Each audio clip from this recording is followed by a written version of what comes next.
Kyle here from allmeatreviews.blogspot.com. I'm here to do a movie review from a movie that has been buzzed about just on the periphery and is number one on RateYourMusic's.com's film chart. You say what you will, it's Rate Your Music and it's not movies, but they have a lot of people that love movies on there and they rate movies. It's been that way for like a decade or more actually. But the movie is called Everything Everywhere All at Once. It's an A24 movie, which, as briefly as I can say, A24 movies, The Lobster is really the only one that I think I really liked a fair amount.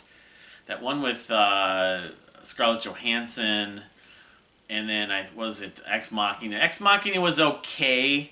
They've always been very esoteric, very artsy, very sort of ambiguous at times in terms of the plot and what exactly happens. And that movie is really in a lot of ways no exception. This is coming from someone who I've expressed a few times on this channel and on my blog many times. I love Charlie Kaufman, a lot of his work. I'm a fan of very thought-provoking sci-fi twisting reality stories, but they have to still have at the heart of them characters and a story that I can still be on board with and sort of, understand and appreciate. This movie stars people I like. It's got a few people. It's directed by someone named Dan Kwan. Daniel. And stars Michelle Yeoh. She's the biggest name, and I most recently saw her in both Last Christmas. What was the other movie I saw? I mean, she's been on the new Star Trek, which I'm never going to watch. I don't believe the Alex Kurtzman Star Trek. She was on that. She got killed off, I guess. But, I mean, she's known for Crouching Tiger, Hidden Dragon, and a lot of other things. But she's a quality actor, good actor. Jamie Lee Curtis is one of the sort of... She's kind of the biggest adversary, if there is really an adversary in this movie. It has Ke Huy Quan playing her husband, which is kind of weird at first. He's best known for being Short Round from Indiana Jones and the Temple of Doom. I don't know if I probably have seen some other stuff with him. I thought he was okay in this. I mean, you could still kind of tell the way he talks and the way he sounds. Yeah, he was in the Goonies, of course, too. He was in X-Men, but as additional crew. Head of the Class. I mean, he did some other stuff besides, although his credits are pretty short. Maybe he left Hollywood and then he was returned recently. But yeah, he plays her husband, and then the point... See, I could just read the description. I could describe it to me, but an aging Chinese immigrant is swept up in an insane adventure where she alone can save the world by exploring other universes connecting with the lives she could have led. Yeah, I mean, it's... parallel universes, multiverses. I mean, yeah, I'm someone who enjoys stories that use those at times. I think of Sliders, like TV shows versus movies. That's probably like the one that often comes to mind. And Deep Space Nine, they did it, and a lot of sci-fi TV did. I'm sure the movies they've done, I'm not thinking of. James Hong plays the grandfather, and the sister, the daughter, Stephanie Hsu, which I was for a minute there thinking that was the girl from The Runaways, but Marvelous Mrs. Maisel. I don't know if I've actually, because she's a very similar sort of mannerisms and voice that I've from other actors I've seen, but I might not have ever seen her before in anything. She was pretty good in it too. Unbreakable Kimmy Schmidt. She's done her share of comedy, but anyway, they're naturally all, Asian American actors doing all those, other than Jamie Lee Curtis. Jamie Lee Curtis is like she's like a CPA, or an auditor, an IRS auditor or something like that. Jenny Slate plays the daughter's love interest and stuff like that. There's some other support people. Randy Newman showed it. I forget, he played a voice. Anyway, it's just... I would compare it to something that Charlie Kaufman would do, and also something that maybe the Wachowskis would do.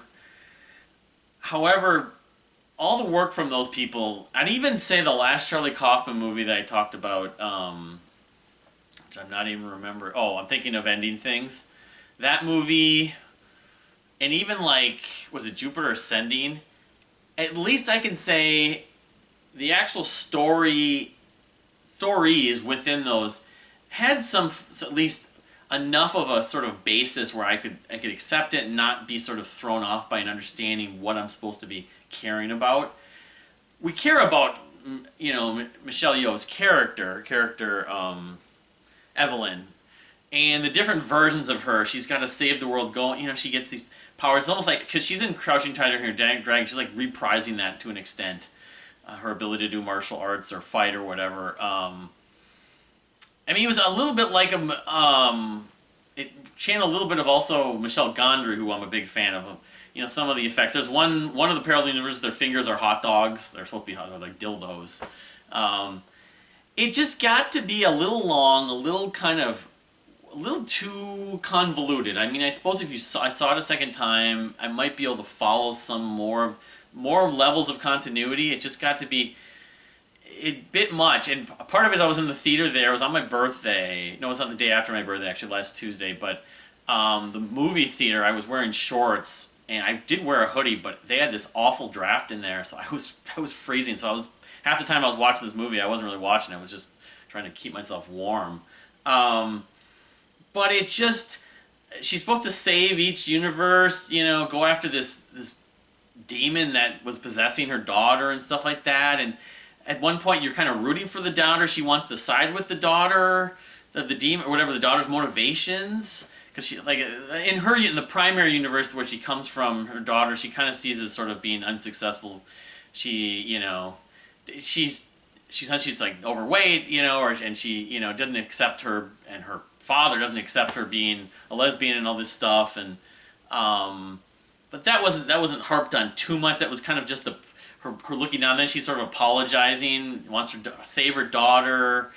And Jamie Lee Curtis character's, going after her and stuff like that. And Jamie Lee Curtis character, what is it? Her name is Deidre Bidra. It's weird. I struggled with it. I respect the sort of ambition to an extent, but it just kind of got out of control, and it got to be kind of, you don't know, like I say, are we rooting for her? Is she going to save the world? No. Like, the people behind the scenes on these computers monitor. It was like the Matrix in a way, but like a very, hard to sort of follow version of the Matrix, if that can even be said, because the Matrix, second and third Matrix movies, I haven't seen the fourth one. I still need to, although the reviews weren't wonderful for it. But so yeah, I guess I can understand why some people are kind of praising this thing to no end, but it kind of got past that point of the tipping point of where I find esoteric levels of sort of, I'm throwing a bunch of stuff at the wall and it's going to stick to me and a bunch of people that like my movie, but people that are sort of wanting to understand it and struggling, they're going to be like, sorry. And so, it had some moments, some comedic moments. The trailer made it look more comedic than it probably was. It was sort of multi-genres. It was martial arts, it was sci-fi, it was comedy, it was drama, family drama. But that my biggest issue is like, I'm not sure what the sort of end game, what was she ultimately trying to do? Did she do it? Did she pull it off? At one point, she just doesn't care, and that's it. Like, no, I'm not going to worry about it. I run a family business in a laundromat, and that's all I need to worry about. It's like, in the reality, understanding what universe she was in, she was like moving between the universes. It was just convoluted. It was very kind of more difficult to follow for myself. I know people like my wife, my friend John, wouldn't want to give this thing 10 minutes of their time because it would just be like, this is a waste. So, yeah, then she's fighting her daughter, just looking at the trailer. It didn't work for me. Unfortunately, for the most part. Maybe in a few years or a decade, this will become a cult classic and I'll revisit it. I said, I liked her performance at moments of it, Michelle Yeoh especially. And I did like the guy, Short Round. He actually surprised me, although even his role seemed to kind of, the last, like, third of it at least was more limited. It's like he was really involved the first part of it, the first half, and then suddenly no. It's like everyone is in on the whole multiverse thing at some point, and it's like, are they going to save the multiverses? How do they save the multiverses? Save the planet?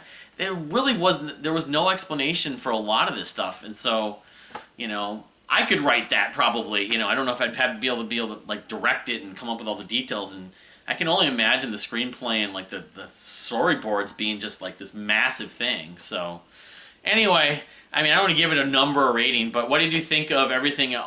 Everywhere All at Once? Do you believe it's as great as everyone's talked about it? Do you think, are you more like me, like it was sort of like ambitious but ultimately didn't stick the landing, or somewhere in between that? I'd love to know. Thank you for watching. We'll see you next time.